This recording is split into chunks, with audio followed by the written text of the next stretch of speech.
എൻ്റെ എല്ലാ പ്രിയപ്പെട്ട കൂട്ടുകാർക്കും പുതിയൊരു വീഡിയോയിലേക്ക് സ്വാഗതം. ഇപ്പം നമ്മൾ കണ്ടിട്ട് കുറച്ചധികം ദിവസമായില്ലേ. ഞാൻ മെയ്യിലാണ് വീഡിയോ ചെയ്തിട്ടുള്ളത്. ഇപ്പോൾ ജൂണായി, കുട്ടികളുടെ സ്കൂളൊക്കെ തുറന്നു. സ്കൂളെന്ന് വെച്ചിട്ടുണ്ടെങ്കിൽ ഇപ്പോൾ നമ്മുടെ വീട് തന്നെയാണല്ലേ അവരുടെ വിദ്യാലയം. അപ്പോൾ എല്ലാവരും പറ്റാവുന്നവരൊക്കെ മക്കളുടെ കൂടെ അവരുടെ ഓൺലൈൻ ക്ലാസ്സിൽ പങ്കെടുക്കുക. കാരണം നമ്മുടെ മക്കളുടെ കൂടെ സ്കൂളിലിരിക്കാൻ നമുക്ക് ഒരിക്കലും പറ്റില്ലല്ലോ.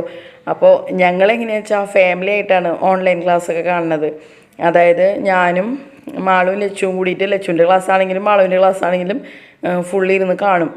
അപ്പോൾ നല്ല രസമുണ്ട്. പണ്ട് നമ്മൾ പല കുരുത്തക്കേടുകൾ ഒപ്പിച്ചിട്ട് ശ്രദ്ധിക്കാതെ പോയ പല പാഠങ്ങളും ഇപ്പോഴാണ് നമ്മൾ പഠിക്കുന്നത്. അത് മാത്രമല്ല കേട്ടോ, എനിക്ക് ഈ ഓൺലൈൻ ക്ലാസ് ഇപ്പോൾ ഭയങ്കര വീക്ക്നെസ്സാണ്. ഞാൻ വെറുതെ യൂട്യൂബിൽ ഇരുന്നിട്ട് ഇപ്പോൾ 8ാം ക്ലാസ്സുകാരെ, 7ാം ക്ലാസ്സുകാരെ, 9ാം ക്ലാസ്സുകാരെയൊക്കെ സയൻസ് കെമിസ്ട്രി സംഭവങ്ങളൊക്കെ, അതുപോലെ മാത്സ് ക്ലാസ് പറയാതിരിക്കാൻ പറ്റില്ല കേട്ടോ. നല്ല ടീച്ചേഴ്സ്, അവർക്ക് ഒരു പ്രാക്ടീസും ഇല്ല. ഈ ഒരു ഓൺലൈൻ ക്ലാസ് എടുത്തിട്ട് ഒരു പരിചയമില്ലാത്ത ആൾക്കാരാണ്. അതായത് അവർ കുട്ടികളായിട്ട് നേരിട്ട് ഇൻട്രാക്ട് ചെയ്തിട്ടാണ് അവർക്ക് പരിചയം. പക്ഷേ എന്നാൽ പോലും എല്ലാവരും നല്ല കോൺഫിഡൻസോടുകൂടി നല്ല അടിപൊളിയായിട്ടാണ് ക്ലാസ് എടുക്കുന്നത്. എനിക്കപ്പോൾ അതിന് ക്ലാസ്സുകളൊക്കെ കാണാനായിട്ട് ഭയങ്കര ഇഷ്ടമാണ്. അപ്പം നമ്മളിപ്പോൾ കാര്യങ്ങളൊക്കെ കണ്ടല്ലോ. ഇപ്പോൾ രാവിലെ നമ്മുടെ ഇഡ്ഡലിയാണ്. ഇപ്പോൾ മിക്സി വന്നതിന് ശേഷം ഇപ്പോൾ വീണ്ടും ഇഡ്ഡലി ദോശ പരിപാടികളാണ് ഇപ്പോൾ കൂടുതലുള്ളത്. അപ്പോൾ നമ്മൾ ചെറിയൊരു ചായ കുടിക്കുന്ന ഒരു ഗ്ലാസ് കണ്ടിട്ടില്ലേ, വെള്ള ഗ്ലാസ്. ആ ഗ്ലാസ്സിൽ ഒരു ഗ്ലാസ് അല്ലെങ്കിൽ 1.5 ഗ്ലാസ് അരി ഇടുള്ളൂ കേട്ടോ. നമ്മൾ കുറേ അധികം അങ്ങനെ അരച്ച് വയ്ക്കാറില്ല. ചിലപ്പോൾ വൈകുന്നേരത്തേക്കും കൂടി ഉണ്ടാവും, അത്രേനേ ഉള്ളൂ.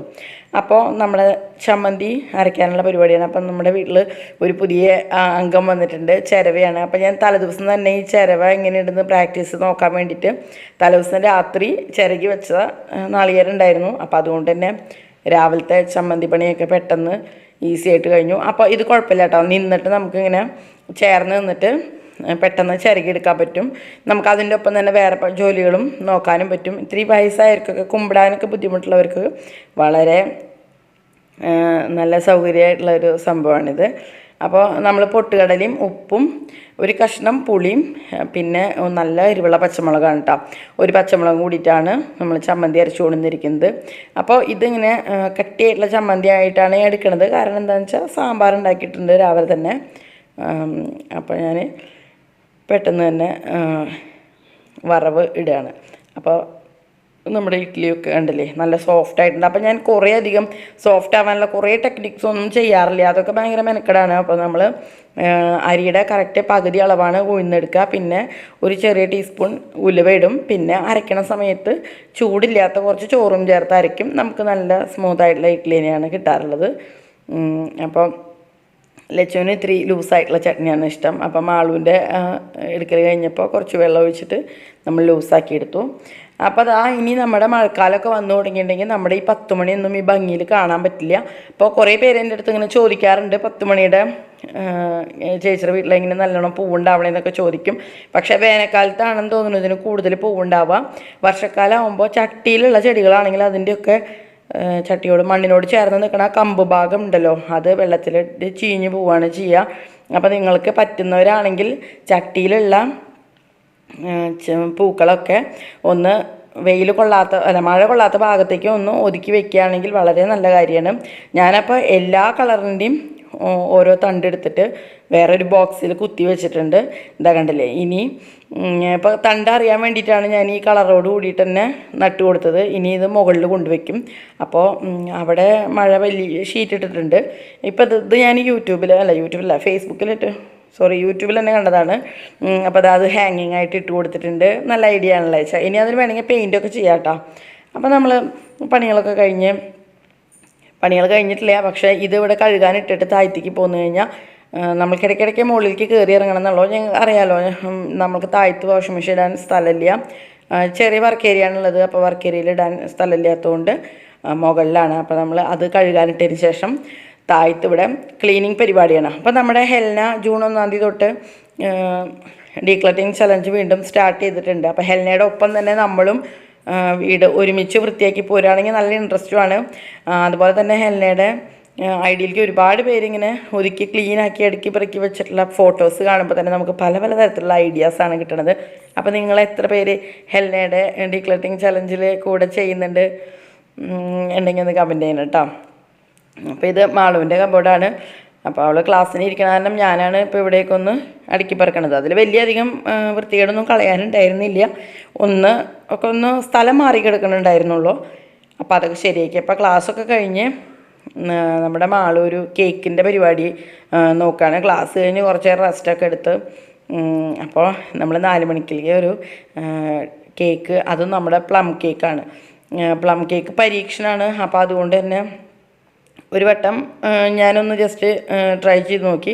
അപ്പോൾ ഓക്കെ വന്നു. അപ്പോൾ അവൾക്കൊരു കോൺഫിഡൻസ് ആയി. അപ്പോൾ ഞാൻ പറഞ്ഞു, അമ്മ ഏതായാലും ഡേ ഇൻ ലൈഫ് ഷൂട്ട് ചെയ്യുന്നുണ്ട്, അപ്പോൾ ഈ ക്യാമറ ഇവിടെ ഇരിക്കട്ടെ എന്ന് പറഞ്ഞിട്ട് അതുകൂടി ഷൂട്ട് ചെയ്തെടുക്കുകയാണ്. പക്ഷേ ശരിക്കും എന്താ പ്രശ്നം എന്ന് വെച്ചിട്ടുണ്ടെങ്കിൽ, നമ്മളുടെ ഈ പ്ലം കേക്ക് ഉണ്ടാക്കി കഴിഞ്ഞ് 2 ആഴ്ചയൊക്കെ കഴിഞ്ഞിട്ടാണ് അത്രയും നല്ല ടേസ്റ്റ് ഉണ്ടാവുക.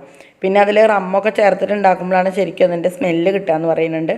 അപ്പോൾ നമ്മൾക്കിപ്പോൾ റമ്മ് ചേർക്കാനൊന്നും പറ്റില്ല. നമ്മൾക്ക് കിട്ടാവുന്ന ഐറ്റംസ് വെച്ചിട്ടാണ് നമ്മൾ ഇവിടെ ഉണ്ടാക്കുന്നത്. എന്നാലും നല്ല ടേസ്റ്റ് ഉണ്ടായിരുന്നു കേട്ടോ, എല്ലാവർക്കും ഇഷ്ടപ്പെട്ടു.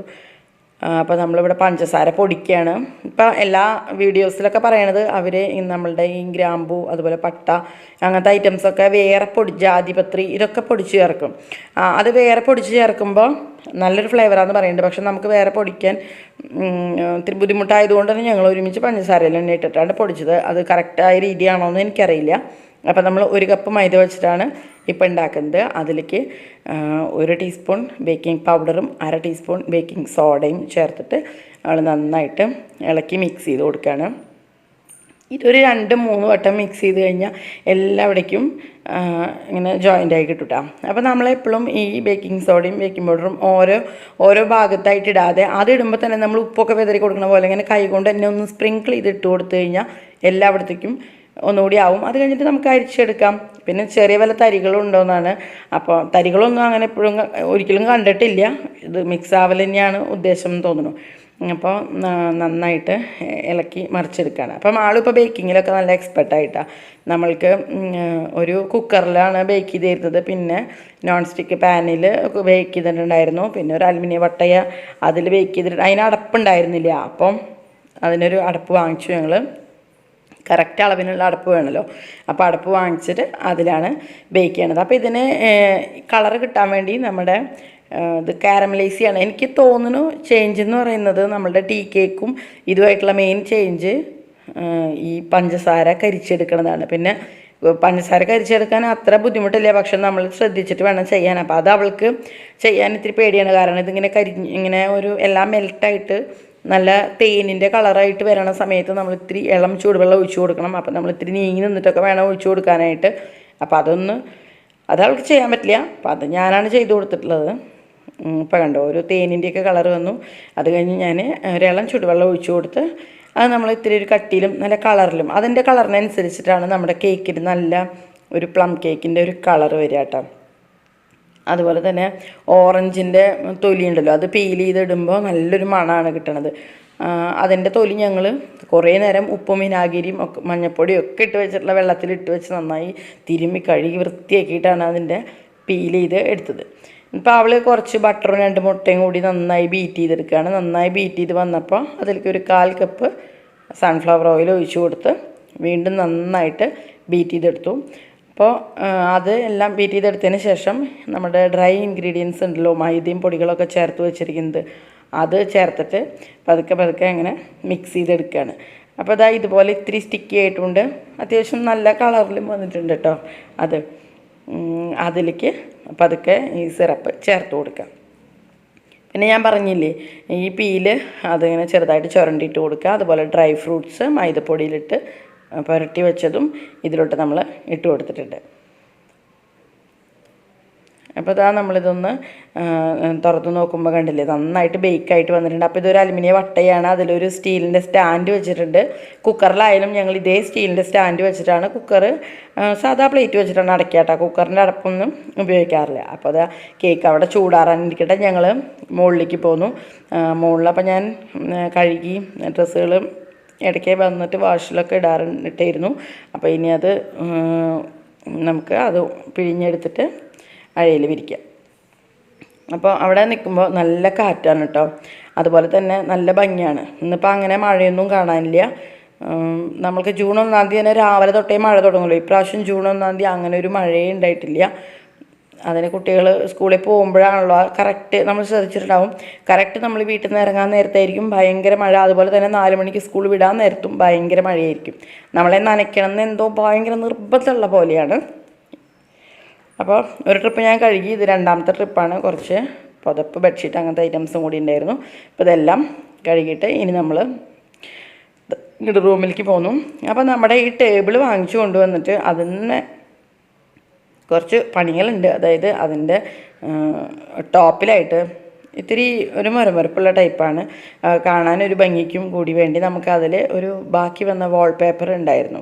നമ്മൾ അളവെടുത്ത് ഇത്തിരി എക്സ്ട്രാ വേണമെങ്കിലോ എന്ന് വിചാരിച്ച് നമ്മൾ ഇത്തിരി കൂടുതൽ വാങ്ങിച്ചതാണ്. അപ്പോൾ ഈ വാൾപേപ്പർ ഇതിലൊട്ടിച്ചു കൊടുക്കാമെന്ന് വിചാരിച്ചു. അപ്പോൾ നല്ല ഭംഗിയായിട്ടുള്ള മേശയുടെ ടോപ്പ് നല്ല ഭംഗിയായിട്ട് കിട്ടുകയും ചെയ്യും. ഇനി ഒരു മരത്തിൻ്റെ ഡിസൈൻ ഉണ്ടായിരുന്നു, പക്ഷെ അത് ഇതുമേലേക്ക് കൊള്ളാനുള്ള അത്രയും ഉണ്ടാവില്ല. അപ്പോൾ നമ്മൾ പണികളൊക്കെ കഴിഞ്ഞ് താഴത്തേക്ക് പോന്ന് ഭക്ഷണം കഴിച്ച് അതിനുശേഷം പിള്ളേരെ കൂടി നേരം വർത്താനം പറഞ്ഞ് കിടന്നു. കുറച്ച് കമൻസിനൊക്കെ റിപ്ലൈ കൊടുത്തു.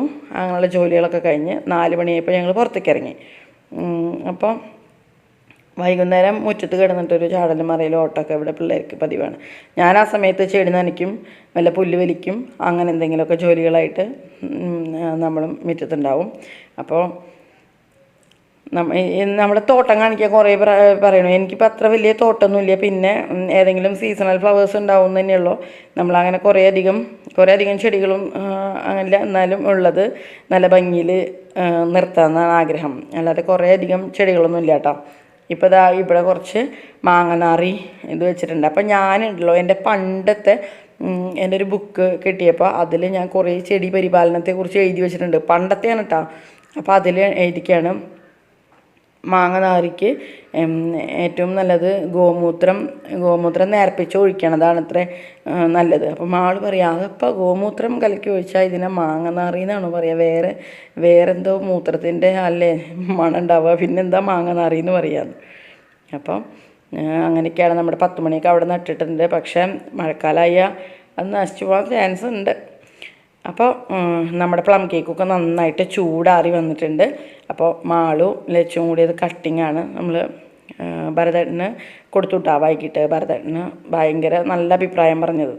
നല്ല മണവും ആ ഓറഞ്ചിൻ്റെ തൊലി പീൽ ചെയ്തിട്ടുള്ള സംഭവം ഉണ്ടല്ലോ, അത് അതിൻ്റെ മണം എന്ന് പറയുന്നത് നല്ലൊരു മണമാണ്. പിന്നെ ഞങ്ങൾ ബ്ലാക്ക് ഫോറസ്റ്റ് 2 എണ്ണം ഉണ്ടാക്കിയിട്ടുണ്ടായിരുന്നു. പല വട്ടമായിട്ട് ഉണ്ടാക്കിയതാണ് കേട്ടോ. 2 വട്ടമായിട്ട് ഉണ്ടാക്കിയതാണ്. ഇത് ഫസ്റ്റ് ട്രയലാണ്. ഇത് മാളുവിന് ഇത്തിരി ഒരു ഫ്ലോപ്പായെന്ന് പറയാം. പക്ഷേ സെക്കൻഡ് ടൈം അവൾ പൊരിച്ചു നല്ല ഭംഗിയിൽ. പക്ഷേ നമ്മൾ ഇങ്ങനെ അതിൽ സെറ്റ് ചെയ്യാനുള്ള ട്രേ ഒന്നും വാങ്ങിച്ചിട്ടുണ്ടായിരുന്നില്ല. നമ്മുടെ വീട്ടിലത്തെ ഒരു പ്ലേറ്റിൽ തന്നെയാണ് ഇത് സെറ്റ് ചെയ്തത്. അപ്പോൾ കട്ട് ചെയ്തപ്പോഴും പിന്നെ നിറയെ ചെറിയൊക്കെ വെച്ച് ഡെക്കറേറ്റ് ചെയ്തു. കുറച്ച് ഭംഗിക്കുറവൊക്കെ ഉണ്ടാവും. നമ്മുടെ കറക്റ്റ് ബേക്കറിയിൽ നിന്ന് മേടിക്കണ ഭംഗിയും ഫിനിഷിങ്ങും ഒന്നും ഉണ്ടാവില്ല. എന്നാലും ടേസ്റ്റിൻ്റെ കാര്യത്തിൽ നല്ല സൂപ്പറായിരുന്നു കേട്ടോ. അപ്പോൾ അവൾക്ക് ഭയങ്കര മോഹമായിരുന്നു സ്വന്തമായിട്ട് ബ്ലാക്ക് ഫോറസ്റ്റ് കേക്ക് ഉണ്ടാക്കണം എന്നുള്ളത്.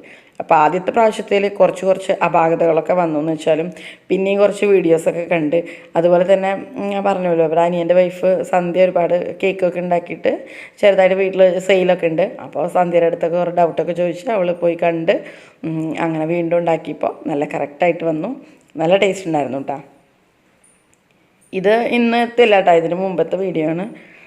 അപ്പം നമ്മുടെ മുല്ലയിൽ ഇപ്പോൾ പൂവുണ്ടാവലൊക്കെ കഴിഞ്ഞു കേട്ടോ. അപ്പം നിങ്ങളുടെ വീട്ടിലൊക്കെ എങ്ങനെ ഇതൊക്കെ ചെയ്തവർക്കൊക്കെ മുല്ലപ്പൂവ് ഇട്ടോ? ഇപ്പം ഇത് ഉണങ്ങിപ്പോവും അങ്ങനെയൊക്കെ കുറേ പേർക്ക് ടെൻഷൻ ഉണ്ടായിരുന്നു. അതിപ്പോൾ ആർക്കായാലും അങ്ങനെ പേടി ഉണ്ടാവും. കാരണം എല്ലാ ഇലകളും നുള്ളിക്കളഞ്ഞ് വെള്ളം ഒഴിക്കരുത് എന്നൊക്കെ പറയുമ്പോൾ, പക്ഷേ ഞാനത് കുറേ നാളായിട്ട് ചെയ്യുന്നതുകൊണ്ടാണ് ധൈര്യമായിട്ട് ഞാനിത് പറഞ്ഞത്. അപ്പം നിങ്ങളുടെ കുറേ പേർക്ക് വീട്ടിൽ മുല്ലപ്പൂ ഉണ്ടായിരുന്നു. കുറേ പേര് എനിക്ക് മെയിൽ ചെയ്ത് ഫോട്ടോ അയച്ചു തന്നിട്ടുണ്ടായിരുന്നു. ഭയങ്കര സന്തോഷമുണ്ട് എനിക്ക്. അപ്പോൾ അതാ കണ്ടോ, വൈകുന്നേരമായി ഇങ്ങനെ ഇരുട്ടാവാനുള്ള അന്തരീക്ഷത്തിൻ്റെ ഇതൊക്കെ മാറിത്തുടങ്ങി. അപ്പോൾ അതാ മാളും വിളക്ക് കൊളുത്താണ്. അപ്പോൾ ലച്ചു അല്ലെങ്കിൽ എനിക്ക് വന്നിട്ട് ഒരുമിച്ച് നിന്ന് തൊഴാറുണ്ട് കേട്ടോ. ഇപ്പോൾ അവന് അവിടെ ഇരിക്കുകയാണ്. അപ്പോൾ സന്ധ്യ നാമൊക്കെ ചൊല്ലി അത് കഴിഞ്ഞിട്ട് അവർ കുറച്ച് നേരമൊക്കെ അവിടെ ഇരുന്ന് അകത്ത് കയറി. അപ്പം പലരും എന്നോട് ചോദിച്ചിട്ടുണ്ടായിരുന്നു ഭരതേട്ടനെ ഒന്നും കാണിക്കുമെന്ന്. അപ്പോൾ ഭരതേട്ടൻ വീഡിയോയിലൊന്നും അങ്ങനെ വരാൻ ചമ്മലാണ്. അപ്പോൾ അതുകൊണ്ടാണ് ജസ്റ്റ് നിങ്ങൾക്ക് ഒരു ഫോട്ടോ വേണമെങ്കിൽ കാണിച്ചു തരാം. അപ്പോൾ ഇതുവരെ വീഡിയോ കണ്ട എല്ലാവർക്കും നന്ദി. അടുത്ത വീഡിയോ ആയിട്ട് ഞാൻ വേഗം വരാം കേട്ടോ. ബായ്.